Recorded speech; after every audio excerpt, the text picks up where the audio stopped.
Isang misteryosong epidemya ang sumasalanta sa lungsod ng New York. At ito'y may mga pagkakatulad sa isang sinauna at masamang uri ng vampirism. Ang gabi ng ika-8 ng Pebrero ay ang unang gabi ng paglaganap ng sakit. Noong gabing yun nagsimula ang lahat. May isang halimaw sa loob ng cargo hold ng Regis Airlight 753 na lubusang nagpatigil at nagdulot ng emergency landing sa apron ng JFK Airport. Sinuri ni Bishop ang eroplano at napansin niyang sarado ang lahat ng mga kurtina, maliban sa isa. Nagbigay siya ng utos na magdala ng lahat ng uri ng kagamitang pang-emergency sa nasabing eroplano, lalo na ang epidemiologist ng CDC, si Ephraim Goodweather. Ang pinuno ng CDC Canary Team ay nagtungo sa Family Counseling Center at binati ang kanyang anak na si Zach, bago pumasok sa opisina para sa isa pang court-appointed custody counseling session kasama ang kanyang asawang si Kelly. Dahil sa demanding na trabaho ni Ephraim, palagi siyang abala, na nagdudulot ng hidwaan sa kanilang pagsasama. Nais ni Kelly ng diborsyo at buong kustudiya kay Zach.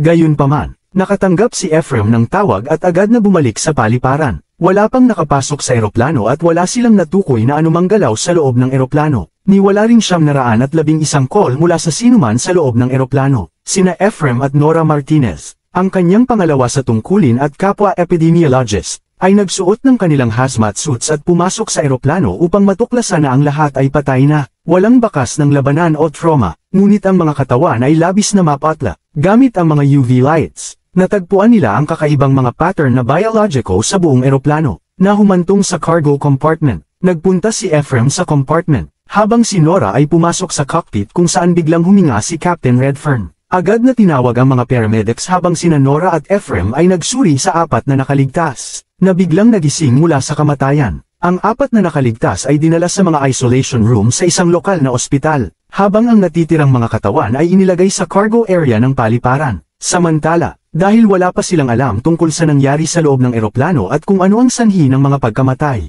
nais ni Ephraim na ilagay sa quarantine ang 4 na nakaligtas. Inimbestigahan ni Ephraim ang lahat ng 4 na nakaligtas tungkol sa nangyari sa loob ng eroplano, ngunit wala sa kanila ang nakakaalala ng anumang bagay. Pagkatapos, tinawag si Ephraim sa cargo area, kung saan ipinakita sa kanya ang isang kakaibang 9 na pataas na kahon na parang kabaong, na imposible sanang ma-load ng hindi napapansin o nairehistro. Ang kahon ay puno ng lupa, at may latch na nagpapahintulot sa kahit sino na buksan ito mula sa loob. Agad na nagutos si Ephraim na tawagan ang Berlin upang alamin kung sino ang naglagay ng kahon sa eroplano. Si Bishop ay nasa isang tawag sa telepono nang bigla siyang makarinig ng malakas na tunog ng kampanilya. Isang tunog na tila siya lang ang nakakarinig. Sinundan niya kung saan nanggagaling ang tunog at natagpuan ng isang malaking kumikilos na tela sa lupa. Biglang tumayo ang tela, na nagpakita ng isang nilalang na may mahabang dila, na ginamit nito upang sipsipin ang lahat ng dugo ni Bishop. Pagkatapos, binasag ng nilalang ang ulo ni Bishop bago ito mabilis na umalis na may isang hindi pangkaraniwang sigaw. Matapos ipaalam sa mga naulila at sa press ang tungkol sa mga pagkamatay ng 206 na pasahero sa Regis Air Flight 753,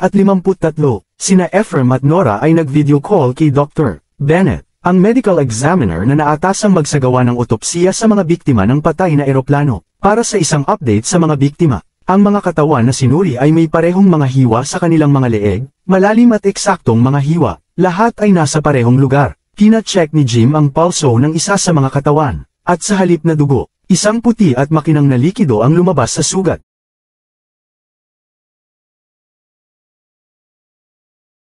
Nakilala nina Ephraim at Nora ang may-ari ng pawn shop na si Abraham Craan, na nagsabing may alam siya tungkol sa paglaganap ng sakit. Sinabi ni Abraham sa kanila na putulin ang mga ulo at sunugin ang mga katawan ng lahat ng biktima, kasama na ang mga nakaligtas, dahil ito lang ang paraan upang maiwasan ang pagkalat ng sakit. Hindi pinansin ni Ephraim ang mga sigaw ni Abraham habang ito ay hinahatak palayo ng mga pulis. Ngunit si Nora, sa kabilang banda, ay natigilan sa kanyang kinatatayuan nang biglang banggitin ni Abraham ang kabaong. Sinasabing sirain ito at huwag hayaang tumawid ito sa ilog. Sina Ephraim at Nora ay muling sinuri ang compartment ng eroplano upang makita kung may iba pa silang makikita. Doon nila natagpuan ang isang uod sa lupa na alam nilang nagmula sa kabaong. Agad nilang hinanap ang kabaong, ngunit nawala ito, at nang panoorin nila ang footage, may lumabas na kakaibang nilalang na kalmado lang na kinuha ang kabaong at lumipad pataas. Ang footage ay 7 minuto lamang ang tanda, na nangangahulugang ang kabaong ay nasa paligid pa ng paliparan. Tinawagan ni Ephraim si Jim at iniutos sa kanya na ihinto ang lahat ng mga sasakyang sapat ang laki upang kargahan ng kabaong. Ginawa ni Jim ang kanyang iniutos, ngunit sa kakatway pinadaan ni Jim ang isang van nang hindi ito sinusuri.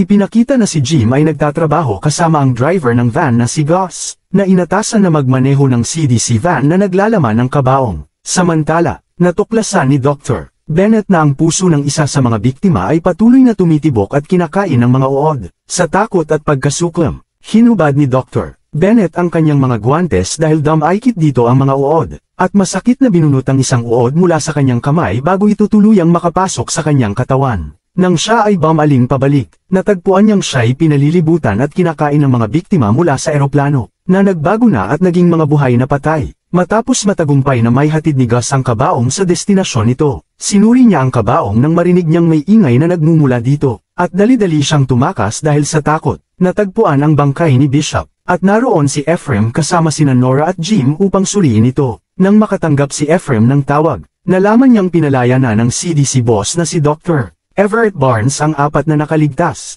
kaya agad silang umalis ni Nora upang pigilan ang mga nakaligtas sa pag-alis, dahil nagpapakita pa rin sila ng mga sintomas ng posibleng impeksyon. Gayunpaman, opisyal na ipinaliwanag sa publiko na ang insidente sa eroplano ay dulot ng pagkalason dahil sa sistemang pagkabigo sa Flight 753. Bukod dito, ang insidente ay hindi na isang kaso ng CDC kundi ng NTSB. Pinilit si Ephraim na magpahinga ng ilang araw, ngunit hindi siya sumunod at ipinagpatuloy ang kanyang sariling investigasyon kasama si Nora. Nakipagkita sila kay Captain Redfern, na gusto ring malaman kung ano talaga ang sanhi ng pagkamatay ng kanyang mga kasamahan at mga pasahero. Alam ni Captain Redfern ang tungkol sa kabaong at ipinaliwanag kung paano dumating ang 4 na opisyal sa isang government van na dala ang malaking kabaong. Sinabi ni Ephraim kay Captain Redfern na pumunta sa emergency room sa Street Sebastian's upang makipagkita sa diagnostic iyan na si Dr. William Lester bago umalis kasama si Nora upang obserbahan ang uod. Sinubukan ni Ephraim na makita kung paano tutugan ang uod sa pagkakita ng dugo, at pinanood nila ng may pagkamangha habang desperadong sinubukan ng uod na abutin ang dugo.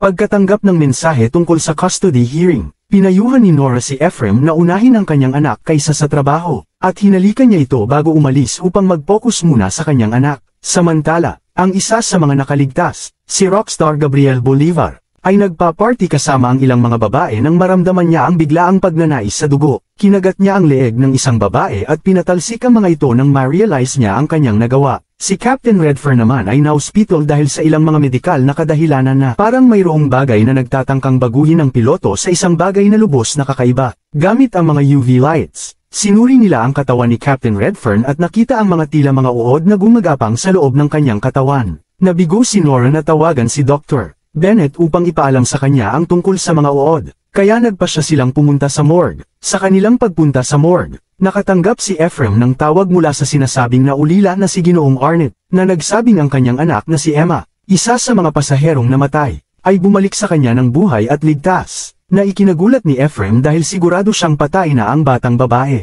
Dumating sina Ephraim at Nora sa morgue at natagpuan ang buong lugar na wasak, walang bakas ni Dr. Bennett o ng mga bangkay ng mga biktima, at ang tanging natagpuan nila ay ang basag na salamin sa mata ni Dr. Bennett. Samantala, ang chairman ng Stoneheart Investment Group na si Eldridge Palmer ay dinala sa lugar kung nasaan ang kabaong. Si Thomas I. Ors, ang lalaking nag-utos kay Gus na dalhin ang kabaong sa kabila ng Hudson River, ay pinahintulutan si Palmer na makilala ang master, na kilala rin bilang si Sariel, ang pinakabata sa mga sinauna, ang 7 orihinal na mga vampira, at ang siyang responsable sa strain ng vampirism na nagsimula sa Flight 753. Sa bahay ni Ginoong Arnett, tinutulungan niyang maligo ang kanyang anak nang biglang humaba ang dila ni Emma, na bumaon sa kanyang leeg at sinipsip ang kanyang dugo hanggang maubos. Si Thomas I. Ors, na matagal ng vampira, ay may ganap na nabagong anyo dahil sa kanyang pagbabagong anyo mula sa tao tungo sa vampira. Ang anyong ito ay tinatawag na Strigoi, isang termino na ginagamit para tukuyin ang mga vampira na nahawahan ng vampirism habang buhay pa. Naglagay si Thomas ng peking ilong, tainga, at lalamunan na prosthesis upang magmukhang mas tao at nakipagkita kay Jim, na gustong tumigil na sa pagtatrabaho para kay Thomas. Gayunpaman, bumigay muli si Jim nang alukin siya ng mas malaking halaga ng pera, na desperado niyang kailangan upang ipagamot ang kanyang asawang may malubhang karamdaman. Patuloy na lumala ang kalagayan ng 4 na nakaligtas, at si Captain Redfern ay na-quarantine ng mab-igo sina Ephraim at Nora na magamot siya. Sa kabilang banda, si Abraham ay pinalaya mula sa bilangguan, at nilapitan siya ni Nora upang makakuha ng karagdagang impormasyon tungkol sa kabaong at sa viral infection. Tumanggi si Abraham na magbigay ng anumang impormasyon maliban na lang kung gagawin ni Ephraim at Nora ang kanyang sinabi. Nasirain ang mga bangkay ng lahat ng 206 na pasahero at ang 4 na nakaligtas. Si Ephraim, nakakatalo lamang sa isang custody battle para kay Zach, ay bumisita sa bahay ni Ginoong Arnett ngunit walang natagpuan. Agad siyang umalis matapos makatanggap ng tawag mula kay Nora. Hindi alam na pinagmamasdan siya ng nagbagong anyo ng si Emma. Si Captain Redfern ay tuluyan ng nagbago at nakatakas sa quarantine. Natagpuan siya ni Nora at Jim sa basement ng ospital na kumakain ng nakaimbak na dugo. Nang makita sila, inatake sila ni Captain Redfern. At gamit ang fire extinguisher, binugbog ni Ephraim ang kanyang ulo hanggang sa mamatay. Binuksan at sinuri ni Ephraim, Nora, at Jim ang katawan ni Captain Redfern.